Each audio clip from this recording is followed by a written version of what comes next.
भारतीय बौद्ध महासभा आणि साकेत बुद्ध विहार समितीच्या संयुक्त विद्यमाने आपल्या साकेत बुद्ध विहारामध्ये 21 जुलै ते उद्या 26 ऑक्टोबर पर्यंत वर्षावासाचा कार्यक्रम आयोजित केला होता। या वर्षावासाच्या प्रवचन मालिकेमध्ये आपल्याला जवळपास 3-3.25 महिने आदरणीय भंतेजी श्रद्धा रक्षितजी यांनी आपल्याला 3 महिने डॉक्टर बाबासाहेब आंबेडकर लिखित बुद्ध आणि त्यांचा धम्म या ग्रंथावर प्रवचन दिलेलं आहे। भंतेजींनी दिलेले प्रवचन इतकं म्हणजे साध्या आणि सोप्या सरळ भाषेमध्ये होतं की त्यांच्या प्रवचनातले अनेक विषय आपल्या जणू काही मनपटलावर कोरलेले आपल्याला दिसून येतात।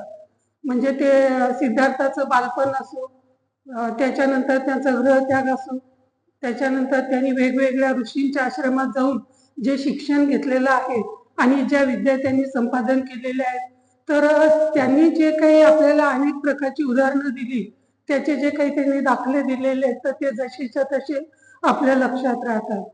त्याच्यानंतर तथागताला ज्ञानप्राप्ती झाल्याच्या नंतर आपल्याला प्राप्त झालेलं ज्ञान आपण कुणाला द्यावं ते आपल्या ऋषींची आठवण काढतात। अल्लाह कलामाची त्यांना आठवण येते, उदक रामपुत्ताची त्यांना आठवण येते आणि जेव्हा ते चौकशी करतात तेव्हा त्यांचा मृत्यू झाल्याचं त्यांना कळतं। आणि जेव्हा ते निरंजना या नदीच्या काठी ते तपश्चर्याला बसलेले असतात त्यावेळेस त्यांना 5 परिव्राजक भेटतात। तर त्या परिव्राजकांनी त्यांची जी सेवा केलेली असते त्याची त्यांना आठवण येते आणि त्याच्यानंतर ते त्याचा जेव्हा शोध घेतात तेव्हा त्यांना कळतं की ते सारनाथ इथं ऋषी पत्तनाच्या मृगदाय वनामध्ये ते आहेत।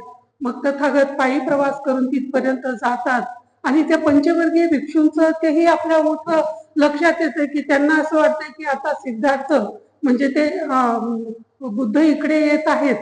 ह्या 5 वर्गीय भिक्षूंच्या मनामध्ये म्हणजे परिव्राजकांच्या मनामध्ये आकस निर्माण झालेला असतो, कारण ते पण तपश्चर्याला बसलेले असतात।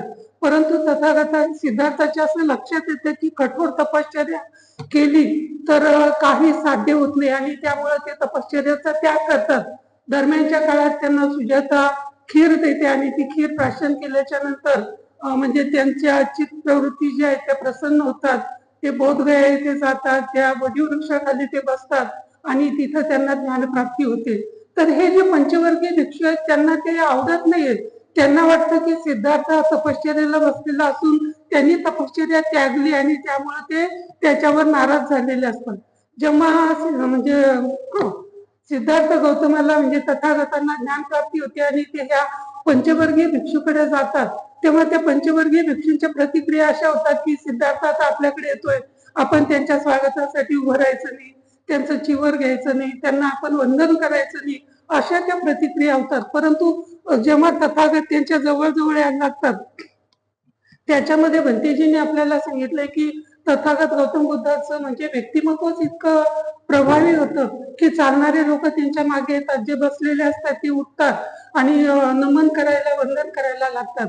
या पंचवर्गीय भिक्षूंना देखील तशाच प्रकारची भावना निर्माण होते आणि ते लगेच त्यांच्या स्वागतासाठी जातात।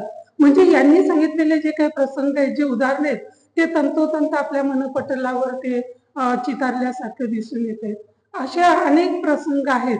मग ते कपिल वस्तूमध्ये जातात किंवा ते श्रावस्तीला जातात किंवा ते वैशालीला जातात।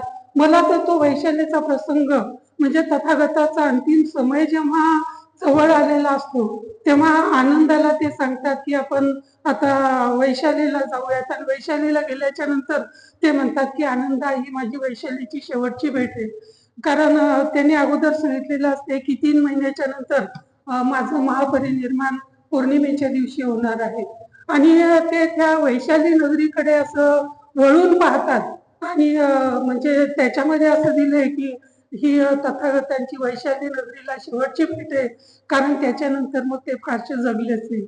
आणि थोडं वैशालीच्या पुढे जात असताना ते काय करतात की आपलं जे भिक्षापात्र आहे ते वैशाली नगरवासियांना ते म्हणजे आपलं स्मरण किंवा आठवण म्हणून ते देतात।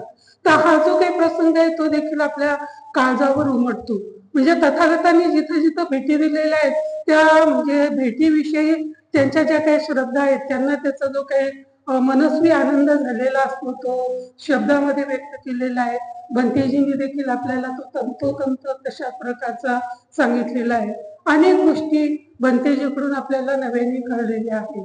तर अशा प्रकारची प्रवचन मालिका आपल्याला साकेत बुद्धिविहार समितीचे कार्यकारिणी मस्के साहेब आणि त्यांच्या समितीचे सर्व सदस्य यांनी आयोजित केली आणि आपल्याला एवढं चांगलं ज्ञान दिलं.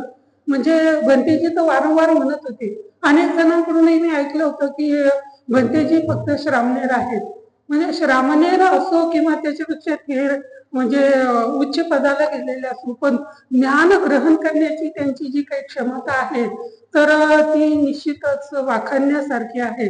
आणि त्यामुळं अशा प्रकारचे भंतेजी आपल्याला भेटले, खरंच आपलं काहीतरी पुण्यकर्म आहे. आणि त्याच्यामुळे आपल्याला इतक्या सगळ्या गोष्टी नव्याने ऐकायला मिळाल्या, आपल्याला जणू काही त्याची प्रचितीच आली असं मला वाटते. त्याबद्दल मी साकेत बुद्धविहार समितीचे आणि भंते श्रद्धा रक्षितजी यांचे खूप खूप आभार मानते. पुढच्या वर्षी देखील भंतेजीचं प्रवचन आपल्याला ऐकायला मिळावं असं मी मनोमन तशा प्रकारची कामना करते आणि माझं मनोगत इथं थांबवते. बुद्ध नमो बुद्ध.